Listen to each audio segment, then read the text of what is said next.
Assalamualaikum warahmatullahi wabarakatuh. Perkenalkan, nama saya Firnananta Dahlan. Saya dari kelas B Prodi Pendidikan Geografi. Pada kesempatan kali ini saya akan menjelaskan mengenai pengertian hidrologi, bagaimana pentingnya air bagi kehidupan, siklus hidrologi, dan persamaan neraca air.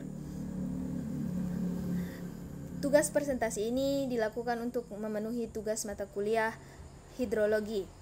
Baiklah, untuk mempersingkat waktu, langsung saja kita simak materi yang pertama, yaitu pengertian hidrologi. Secara umum, hidrologi adalah ilmu yang mempelajari masalah keberadaan air di bumi, baik itu siklus air, dan hidrologi memberikan alternatif bagi pengembangan sumber daya air bagi pertanian dan industri. Sedangkan menurut Federal Council for Science and Technology USA pada tahun 1959, hidrologi merupakan ilmu yang mempelajari proses terjadi peredaran air dan distribusi, sifat alam dan kimia air di bumi, serta reaksinya terhadap lingkungan dan hubungannya dengan kehidupan.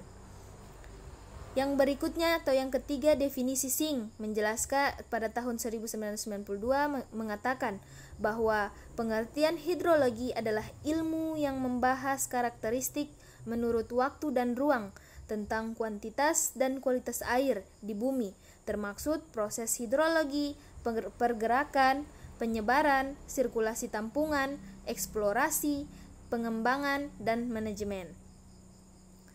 Berikutnya, pentingnya air bagi kehidupan. Air merupakan salah satu unsur kehidupan bagi manusia. Sekitar 3/4 bagian dari tubuh kita terdiri dari air, dan tidak seorang pun dapat bertahan hidup lebih dari 4-5 hari tanpa air. Volume air dalam tubuh manusia rata-rata 65% dari total berat badannya, dan volume tersebut sangat bervariasi pada masing-masing organ, bahkan juga bervariasi pada bagian-bagian tubuh seseorang. Beberapa organ tubuh manusia yang mengandung banyak air antara lain otak mengandung sebanyak 74,5%, tulang mengandung sebanyak 22%, ginjal sebanyak 82,7%, otot sebanyak 75,8%, maksud saya 0,6%, dan darah sebanyak 83%. Penting bagi kita sebagai manusia untuk tetap selalu melestarikan dan menjaga agar air yang kita gunakan tetap terjaga kelestariannya dan kebersihannya dengan melakukan pengelolaan air yang baik seperti penghematan, tidak membuang sampah atau dari limbah yang dapat membuat pencemaran air sehingga dapat mengganggu ekosistem yang ada. Nah, dari sini dapat kita ketahui bahwasanya air sangat penting bagi kehidupan manusia, karena dalam tubuh manusia itu terkandung banyak sekali air. Bahkan sudah dijelaskan bahwa dalam tubuh manusia itu terkandung sebanyak 3/4 bagian dari tubuh kita itu terdiri dari air. Baik, langsung saja pada materi berikutnya, yaitu siklus hidrologi. Siklus hidrologi adalah sirkulasi air tanpa henti dari atmosfer ke bumi dan kembali lagi ke atmosfer melalui proses kondensasi, presipitasi, evaporasi, dan transpirasi. Macam-macam siklus hidrologi. Proses terjadinya siklus hidrologi dibedakan menjadi 3 jenis atau macam-macam siklus hidrologi seperti yang ada di bawah ini. Yang pertama ada siklus pendek. Yang dimaksud dengan siklus pendek yaitu menguapnya air laut menjadi uap gas karena panas dari matahari, lalu terjadi kondensasi membentuk awan yang pada akhirnya jatuh ke permukaan laut. Nah, ada yang kedua, siklus sedang.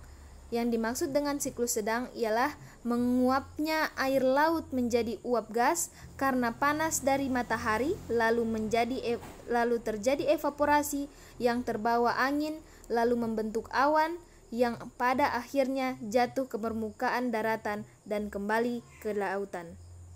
Yang ketiga ada siklus panjang. Yang dimaksud dengan siklus panjang adalah menguapnya air laut menjadi uap gas karena panas dari matahari. Lalu uap air mengalami sublimasi membentuk awan yang mengandung kristal es dan pada akhirnya jatuh dalam bentuk salju. Kemudian akan membentuk gletser yang mencair membentuk aliran sungai dan kembali ke laut. Baiklah, lanjut. Siklus hidrologi akan terus bergerak secara terus-menerus dalam 3 cara yang berbeda, yaitu sebagai berikut.